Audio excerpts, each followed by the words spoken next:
Okay. Hi, Kim. Welcome back to the show. Thanks for having me again. I've been looking forward to this conversation. We looked it up. You were on almost 2 years ago. It was November of 2022.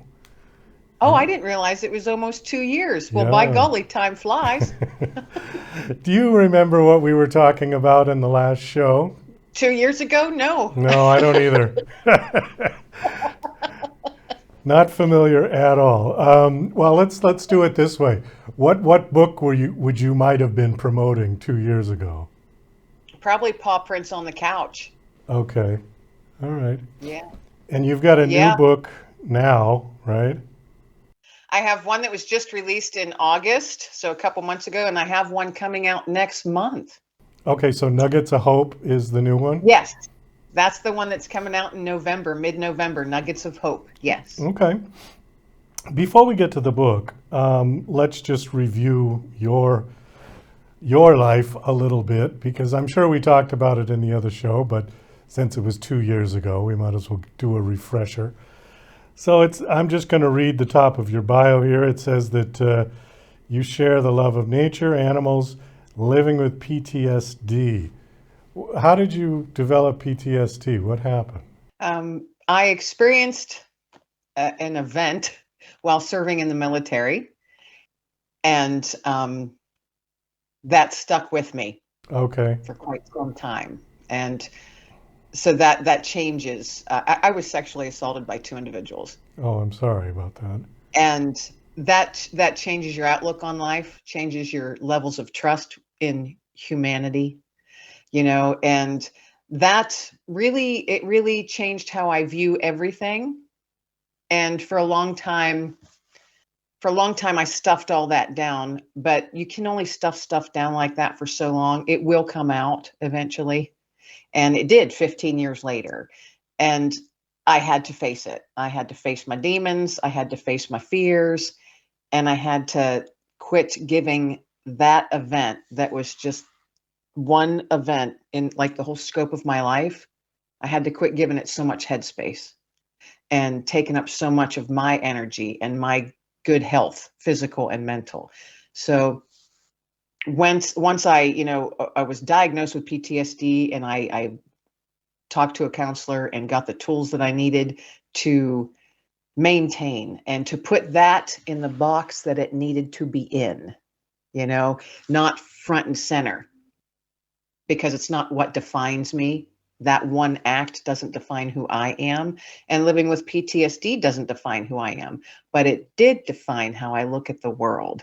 And I also think that it made me more empathetic to others who live with PTSD as well, for whatever reason it may be. Um, I'm extremely empathetic. Yeah. So that kind of set me on the journey of looking for hope. Well, I'm sorry to hear about your issue. That happened while you were in the military? Yes. Oh, that's too bad. Uh, so, how many books have you published? Looks, I see a lot of them on here. Quite a few. I coordinate anthologies, and I've been doing that for about the last 4 years, which I truly enjoy doing that. So it's bringing other authors together, in like a chicken soup for the soul type book. So I've coordinated, I think, 6 anthologies, and the one that's coming out next month, Nuggets of Hope. That's just solely Kim. That's just me on my own, and I for fun. I've been publishing journals and different things like that, and that's just fun for me to do. So So, when you say yeah, journals, you mean like your own personal journals? different types of journals. So like a journal for folks that have diabetes, so that they can track their blood sugar, because I have a rare form of diabetes. So I thought, hey, if I need something like this, somebody else it might be helpful to someone else too. So just things like that. When I come up with an idea, I'm like, let me see if I can make a journal for that. So mostly for organizational purposes or tracking purposes, health wise, things like that, or just, a journal to keep all those brilliant thoughts that you might have throughout a day. You also have a podcast, it looks like, yeah? I do, called Let Fear Bounce. And I've been doing that for about 4 years now, too. And that is so fun. And I'm sure that you can understand my next statement. I've met some amazing people throughout this journey of hosting Let Fear Bounce and just sharing their stories, giving folks a platform to share their stories and their mission. And my show is all about folks facing their fears and overcoming them, or shoving them back to the back bedroom or back closet where they belong, not forward and front and center, and how, overcoming those types of fears, whatever the case may be, and thriving despite those fears. So All the people that you've had on the show, is there one fear that's reoccurring, that people that you see more of than another one, perhaps? fear of not being good enough and fear of failure. Oh, okay. All Yeah, right. self-doubt. Self-doubt is huge. I would Yeah. probably agree with that, because that will permeate any career choice, anything that you try to do in your life. Self Yes. confidence or the lack of self confidence. Yeah, it can cripple Yeah, people. it can Yeah, really cripple someone. yeah, absolutely.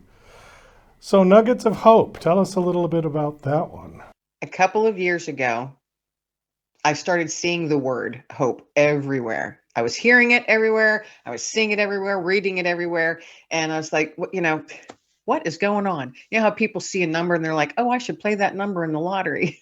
Well, the word for me was hope. And I'm like, what am I supposed to do with this word? And then it was so strong, such a strong feeling that I'm supposed to provide hope. I'm supposed to give a nugget of hope to someone. I'm thinking, how do I do that?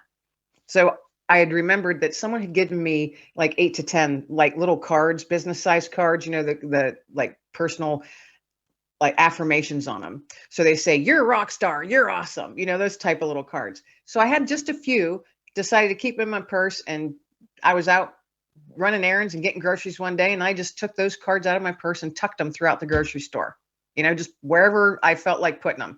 And I thought, okay, I tossed out nuggets of hope. I'm good. Now that word can, disappear and I can be on my way. But it didn't disappear. it, it became, if anything, more so prevalent everywhere. I'm like, okay, what am I supposed to be doing here? So I thought, okay, what can I do? What other type of nugget? So I got online and was looking, excuse me, I'm going to be moving here. I got online and got myself some actual nuggets of hope. So they're polished stones with the word hope engraved on them. And I decided I'm going to carry those around. And when I started doing that, it was such a strong urge in me. It's like you have to actually approach a person and offer them hope, not just secretly tuck it away. So I started doing that, and I've been doing that for a couple years. And I just quietly walk up to someone who I'll notice someone, and it'll be so strong in me saying that person needs a nugget of hope today. And I just take a deep breath. Okay, here we go. And I'll walk up, and the first person that I had ever done this with, it was an older woman standing in an aisle in Walmart, and she was just kind of frozen in place, staring at the wall of items. But you could tell she wasn't really looking at those items. She was kind of in her own world, and sadness, something heavy was weighing on her. And that was so strong coming at me. And I thought, okay, I have to give her a nugget of hope. She's the one. So I reached into my purse, pulled out my little nugget, approached her and said, excuse me, ma'am, I would like to give you a nugget of hope today. She held out her hand, from a stranger. She held out her hand and accepted the nugget. And I just said, I wish you a blessed day. And I turned and walked away, because I don't think I know I'm not supposed to stand and chit chat with them. And as I was walking away, I heard her say, oh my goodness, you have no idea. Thank you. And that's when I realized, that's what I'm supposed to do. So I've been doing that for 2 years, carrying these little stones around with me and handing them out to people when I feel so led to a person. And, I've had all kinds of reactions. I've had laughter. I've had people hug me. I've had tears. I've had, strange looks like, who are you, crazy woman? you know, and I've had anger. I had an older gentleman yell at me in anger, and that was okay too, because I knew it wasn't me he was yelling at. Everybody's got their own story and everybody's going through something, but he accepted my nugget of hope and he put it in his pocket. So I did what I was supposed to do. So how does the book read? Is it read like stories, or does it read like daily affirmations, or how is it set up? I set it up with kind of like little tips and, questions of how can you be kinder? How can you make your small slice of the world a better place? Because I'm one person, I can't change the world. None of us can, but we can change our own small slices of the world. So I've written it out that way, but then I also share the stories of me, actually, the personal stories of me handing those nuggets to folks, and the different, reactions and things that I've gotten from folks. So, and different things I've done over the past years of just how one act of kindness can completely change someone's life, not just their day or their week, but it can actually turn their life around, because you never know what they're going through. Talking to someone, giving them a nugget of hope, and, maybe down the road you find out that day they were actually thinking of taking their own life. And then some stranger came up and offered him a nugget of hope. Golly, we don't know what people are going through, and how much hurt people carry with them every day. And I was one of those people.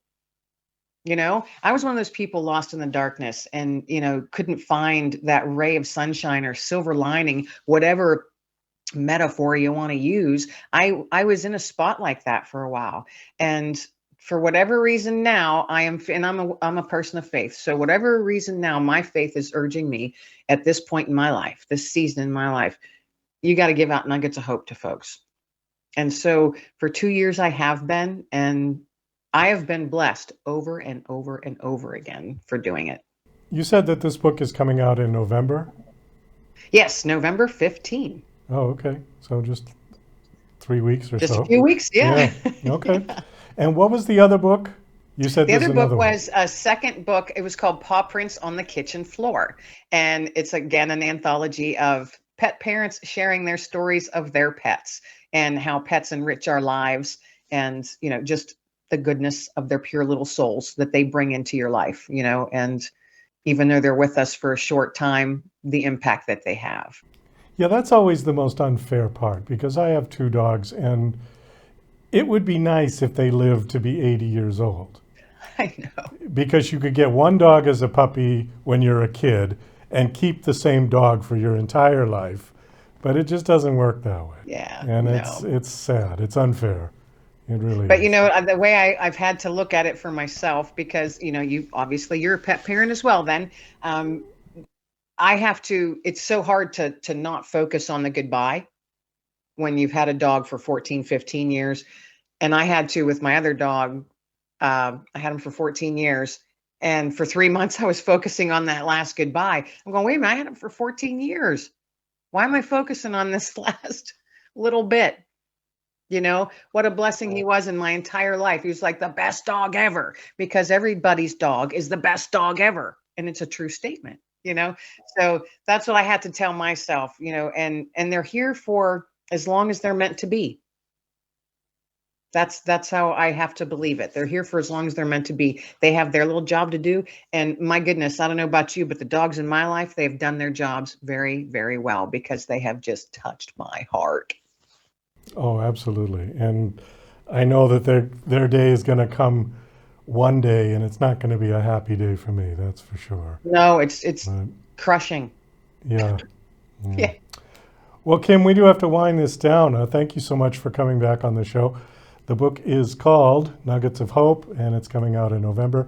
Last question: do you have a website that you want to give out? I do. And that's where folks can find out all that I'm doing. So it's just my name, KimLenglingAuthor.com. You can find everything out about the books, my podcast, and anything that might be coming up or what I'm doing currently. So yeah, just hop on over there, KimLenglingAuthor.com. Okay, great. Well, again, thanks for coming back on the show. Nice to see you again. Best of luck with the book. Thank you so much. And this was a pleasure. Thanks for having me on again.